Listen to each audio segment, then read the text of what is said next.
It's Pete from Cheap Homesteading, and today we're going to work on the Massey 35 engine rebuild. It's a Continental Z134 motor, and we are going to be installing new pistons, rings, and get the connecting rods on it and installed in the engine. So let's go.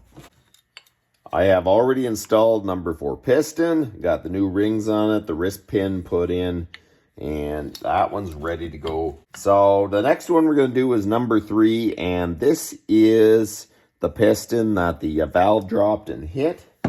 The old rod I was kind of worried about. It took quite a hit, so I didn't want to go with that. So I went to eBay and I found a used one, and it just happens that it's the number 3 rod. So it's not going to confuse someone if someone rebuilds this down the road.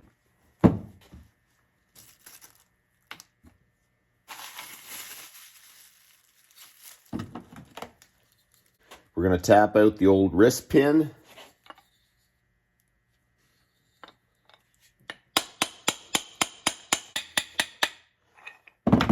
I always leave my hand on the piston. I don't want this to ring. It's pretty thin aluminum, so I kind of, when I'm tapping it, I leave my hand on this end of the piston. So get some engine oil, put it on the wrist pin bushing, and we're going to gently tap.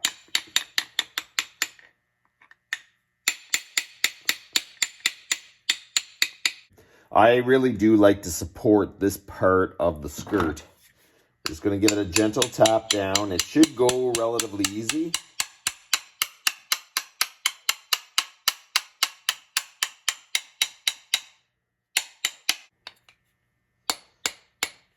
Okay, there you go. So now we'll install the wrist pin retainer clips.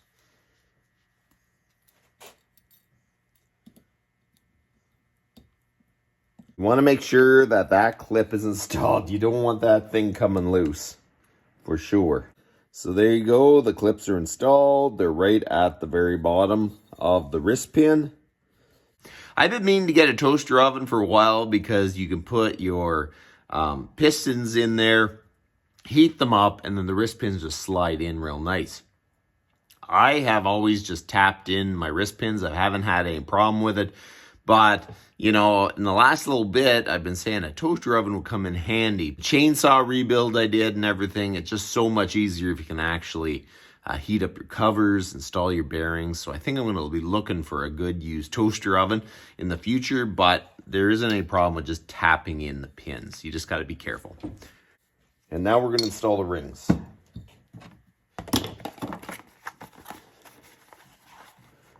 Here is your box of rings, and when you pull out your rings, they'll come in a plastic sleeve. You'll have the first ring, second ring, third ring, and it'll kind of show you where to put them and which order to install them on. Your oil ring is your first ring to install, and it is the only ring that is kind of bi-directional. Like you can put it this way or that way. The other ones have a top, and they have to go to the top or you're going to get in trouble because just the way the edge of the ring is, so it'll actually slide up in the cylinder properly. So the oil ring is the one that you can go either way. I don't know if this is correct, but I like removing this part of the oil ring and keep track of where the gap is, because you want to put your ring on the other side, but I put it on here first, and then I install the ring over the piston. Otherwise, that little piece gets jammed all the way down.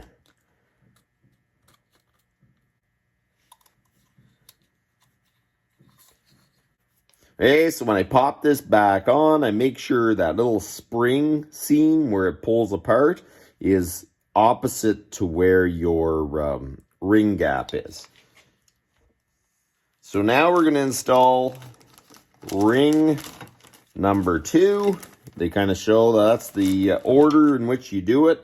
And if you look on there, you're going to see top. That has to go to the top of the piston. Bad ring installers, this would be so much easier for yourself, but I don't. As it try not to scratch the piston. There you go. Number 2 is installed, and you just keep doing the same the rest of the way. So there you go. Number 3 is installed. Now, number 4, you look, and there's the top marking, and that goes towards the top.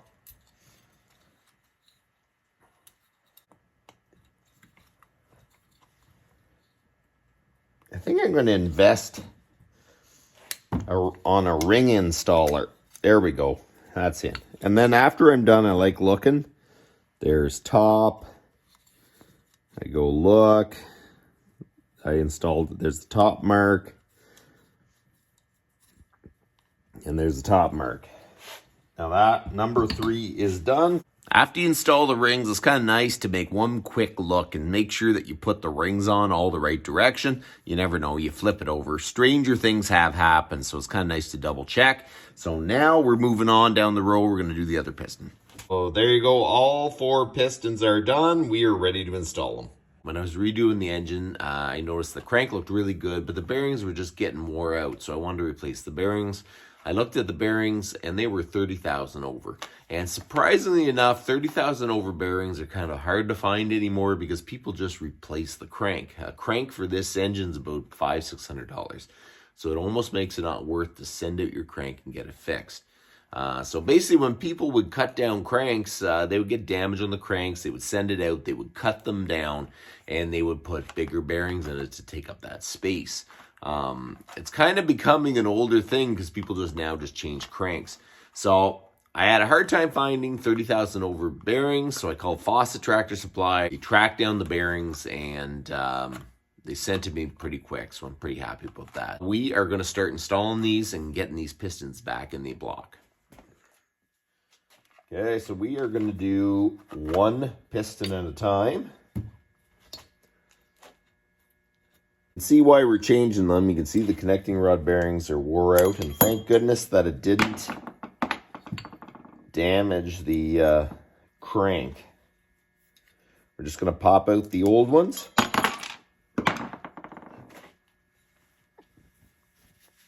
Clean the surface.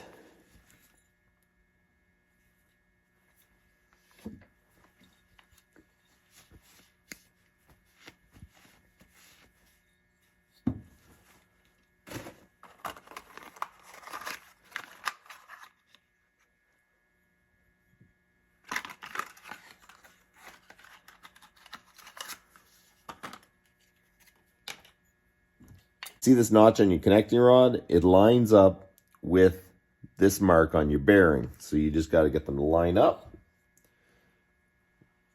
and push them in place. And same with the cap. It's got a mark too.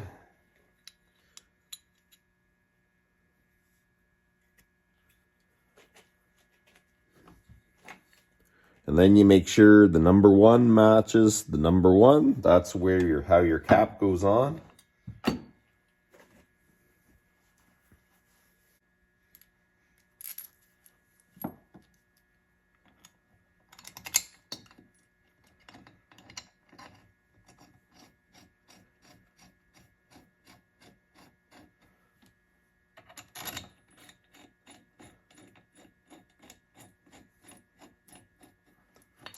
Okay, so we did 1.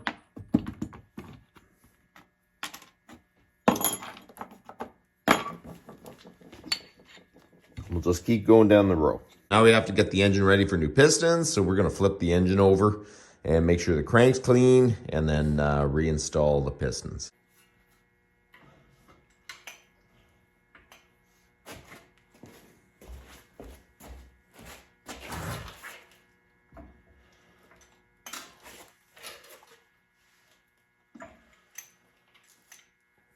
So now we're going to clean off the connecting rod bearing surfaces. I want to wash them off nice and clean.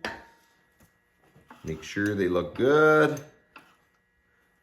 Make sure there's no grit.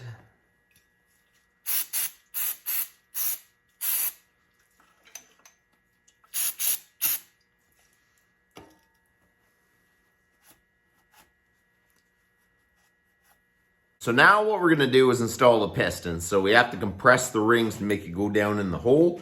But what we have to do is these top 3 rings, there's a gap and you gotta kind of put one here, here, and here. So we'll move that gap there.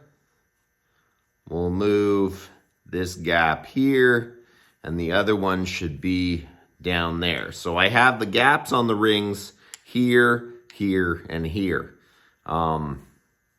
The rings will move around as it runs, but you don't want all the gaps in one spot.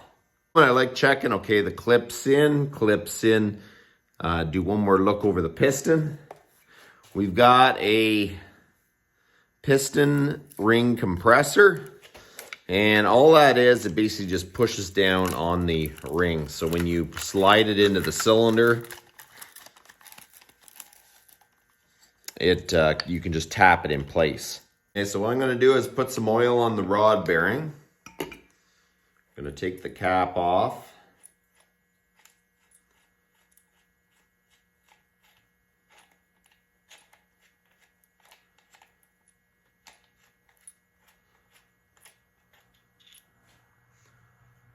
And we're going to set this over here for now. I'm going to give a little bit of oil to the cylinder walls. And now we're going to gently slide this down. So now on this piston, we turn the crank down. So the crank goes down. So when I tap this in, that rod is not going to hit the crank. You really don't want that to happen. You don't want to put a mark on the crank. So now you get your favorite hammer handle and you kind of just gently push it in. And now we're going to have to roll this over again.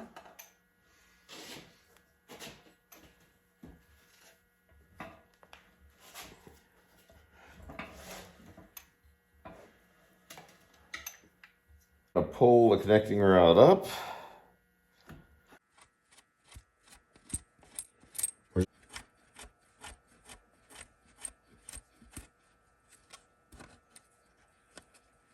Now we're going to move the crank farthest away from the next piston we're going to install.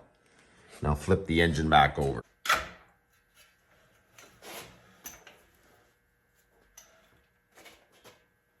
Put a little bit of oil on the cylinder walls and then gently tap it in place.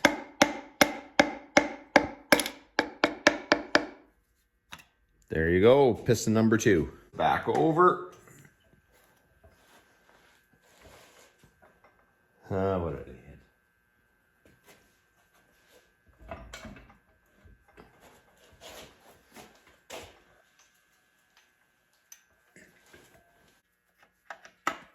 There we go. Super important that the rod cap that says number 2 is matched up with the side of the rod that says number 2. The reason being is this rod is line bored together and it's meant to be on the rod the same direction. When it's on in this direction, it is exactly a perfect circle. If you put it the other way, it could be slightly off. It's probably pretty close, but you really need to make sure they're on the same side. So now that we've got all the pistons and rods installed, we got to check the clearance on the rod bearings. It's important to check the clearance on the connecting rod bearings. That is basically the space between the bearing and the crank.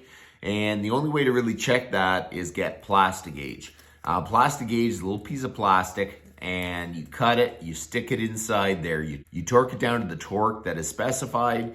And then you look on here, there's little lines, and what thickness your plastic gauge is squished to will match up with an actual dimension. Your manual will tell you what the dimension is supposed to be, so you just look it up, and if it's correct, you're good to go. So that's what we're going to do. First thing we're going to do is take off the rod cap.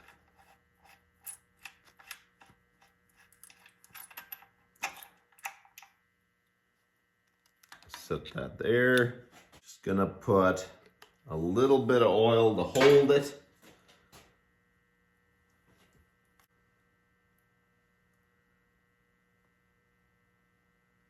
That's what it kind of looks like. You have it lengthwise on your crank. So now we put the cap back down.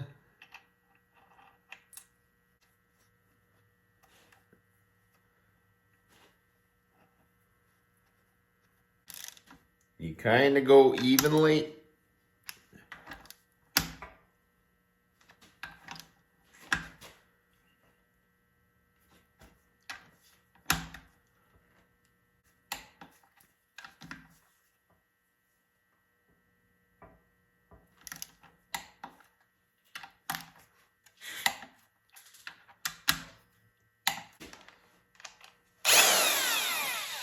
And then we just loosen it off.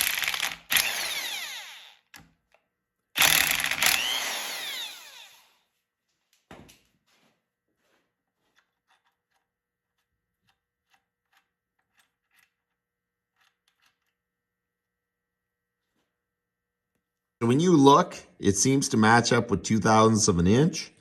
If you're here, that does seem a little bit bigger than 3. So I think this is 2/1000 of an inch. And when we look at the clearance, it's 0.0003 to 0.0023. So we are definitely closer to that. The wear limit is 0.0033, so 0.003 of an inch. So I would say that is good. So we're going to reinstall it and keep going down the line.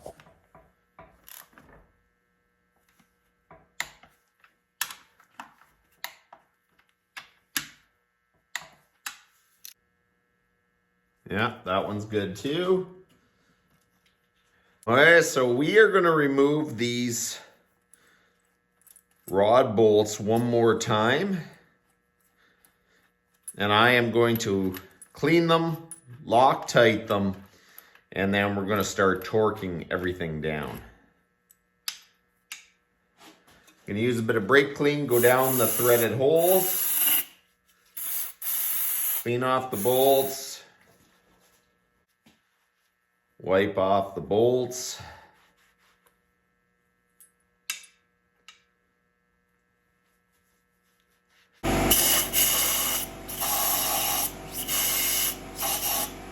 Use a bit of Loctite. It doesn't call for it, but I don't want these things coming loose.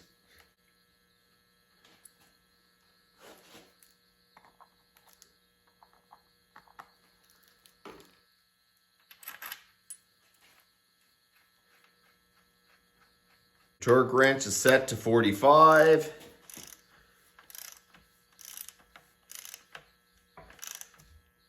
And we are evenly going to torque these down.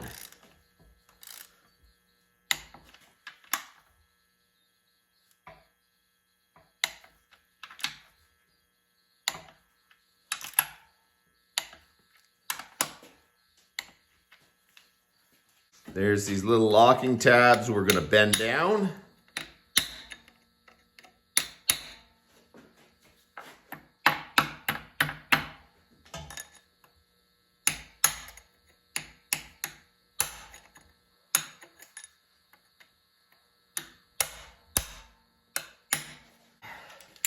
We have to bend them up to the bolt.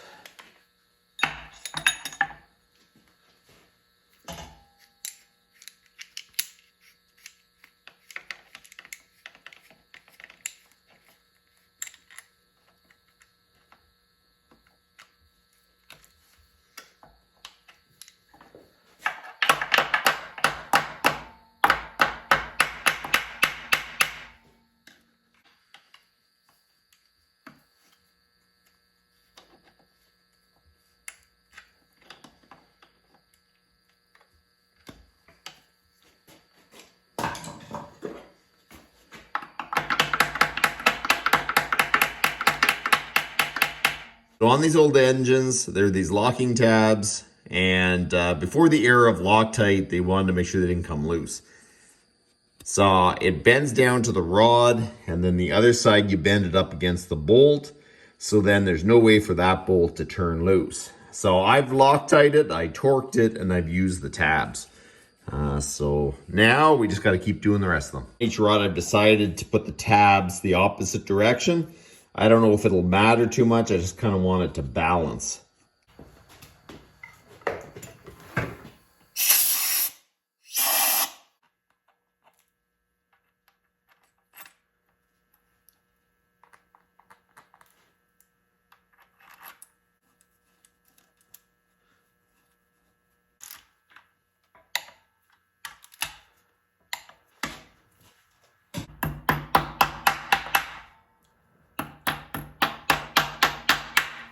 The rod bearings are done. They've been checked, torqued, and installed.